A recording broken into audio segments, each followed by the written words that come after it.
Oh gosh, we have so much to talk about today. It's been a minute. Sorry it's been so long, folks. We're flipping the Nakiri, and the Nakiri has been getting controversial takes lately since people have been getting theirs in.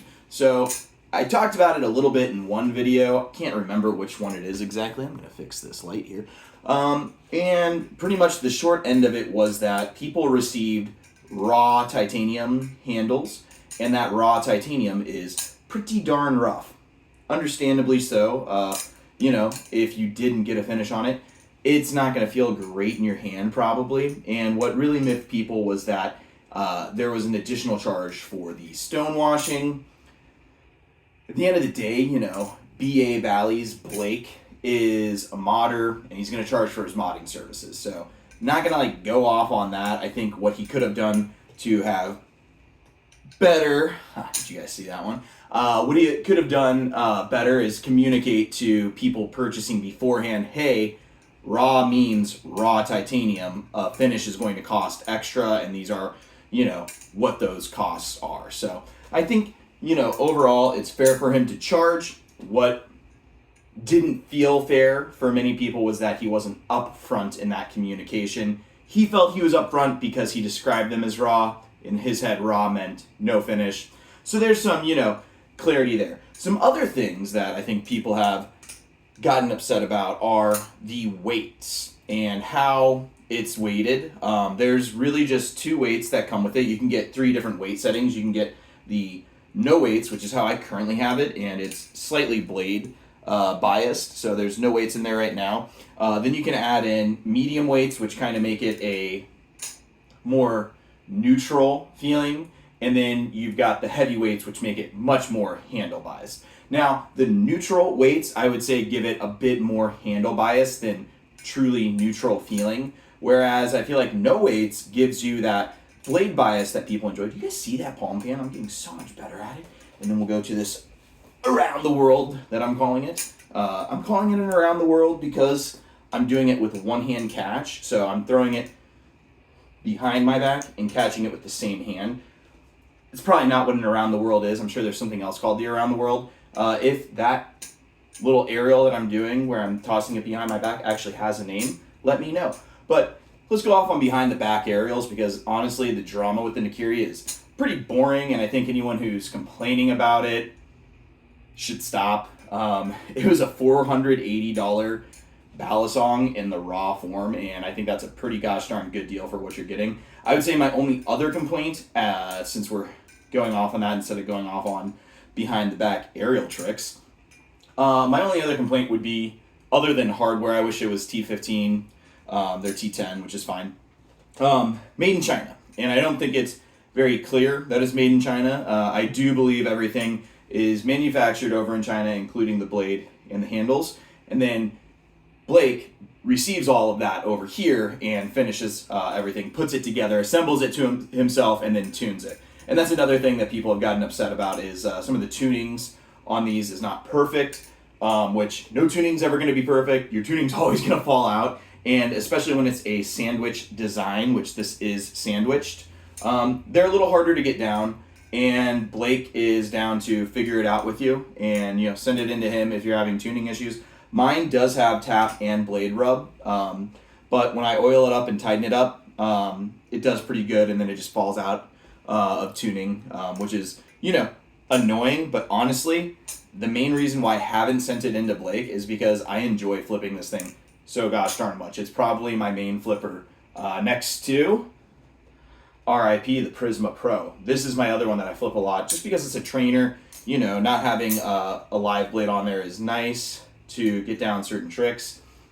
I think I've made it pretty clear before though, this one's nicely dull, so don't really care too much about this one getting me cut because it is so darned dull.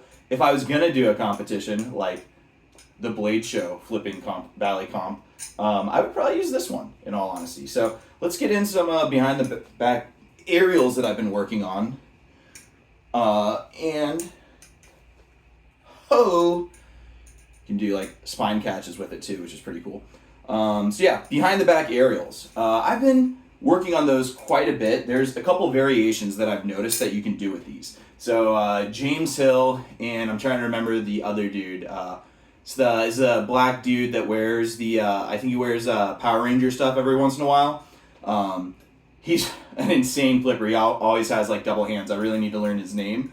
But he and James did a collaboration where they were doing this behind the back, where I'm calling it over the hip. So you've got over the hip and over the shoulder when you're going behind the back. And then you can catch it with same hand or alternate hand. So those are some of the variations that you can do when you're doing behind the back. And I noticed them doing this over the hip varial, which I hadn't thought to do. So they were tossing it around like that and catching it very swiftly. So they're obviously way better flippers than I am. But that's how you get better at flipping, is by watching better flippers and trying the stuff they do, even though it's probably more advanced than what you can do. You can only learn something that's more advanced by doing it, right? You might be a beginner, just started this month, and while yeah, you should get down basics because those basics help you elevate to the more advanced stuff, try doing the advanced stuff. Maybe you'll learn it and have it down, and then you've got a cool advanced trick that you want to do regularly and you can create some flow on. Don't let people tell you you can't learn stuff, even if you suck at it. It's okay to suck. That's how you get better. So anyways, over the hip is what I've dubbed one of them, and then you've got over the shoulder where it comes up over that shoulder. So those are the ones that I've been really working on to make it so that I can catch it each time and kind of have it be like a juggling act almost, which that's pretty much what balisong flipping is anyway, is just a big old juggling act. Cool, so if I were in Bali comp, I would probably have a setup like that where I'm getting in some of those aerials and catching them. The thing is, I don't do really crazy technical tricks that I think would place me well in a Bali comp, but those behind the backs look cool. I don't think they're that hard once you start practicing them a lot. They just look flashy. I think that's one of the ones that I've been working on that's harder. Or the reverse ladder. That's another good one, but I'm not good at flow, you know? I can't just go straight into a reverse ladder. I have to do a bit of like a paused setup for it. So yeah, behind the backs are what I've been really getting into lately and having fun with that.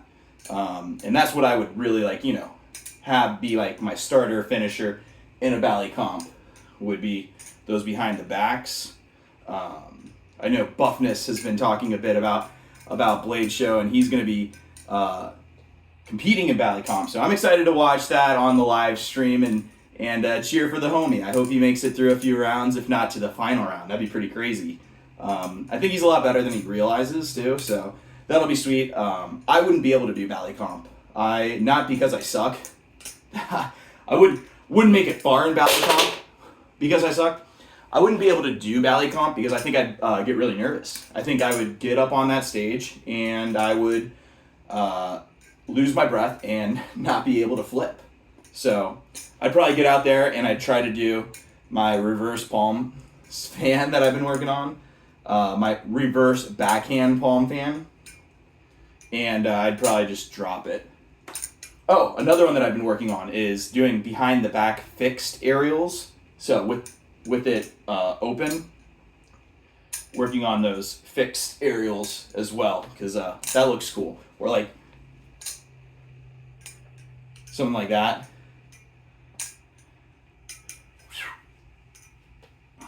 Oh, there's one the other day that I was doing. Let's see if we can get it. I go like this. I go there, there, there, there. Ah, I dropped it! Mother. Alright, well that's going to be the end of the video. If y'all made it this far, thank you for watching.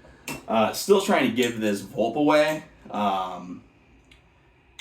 Let's have some fun. First person to go to the Balisong Bears Discord and direct message me on Discord that they want this. We'll figure out how to send it to you. You have to be US based. Sorry for anyone outside of the US. But yeah, I think that'd be a pretty cool thing to do. So go to the Balisong Bear Discord, find me, and send me a message. send me a direct message and say that you want the Vulp. And yeah, Balisong Bear doesn't know I'm doing this, so maybe none of you even know I'm doing this. Maybe no one's going to go there and get a free Vulp. Yeah. Woo. You can do behind the back aerials with a Vulp. Woo. Did you guys see that blade catch there? The spine catch? Huh. Huh. Huh. Parkour. Subscribe for more stupid shit like this.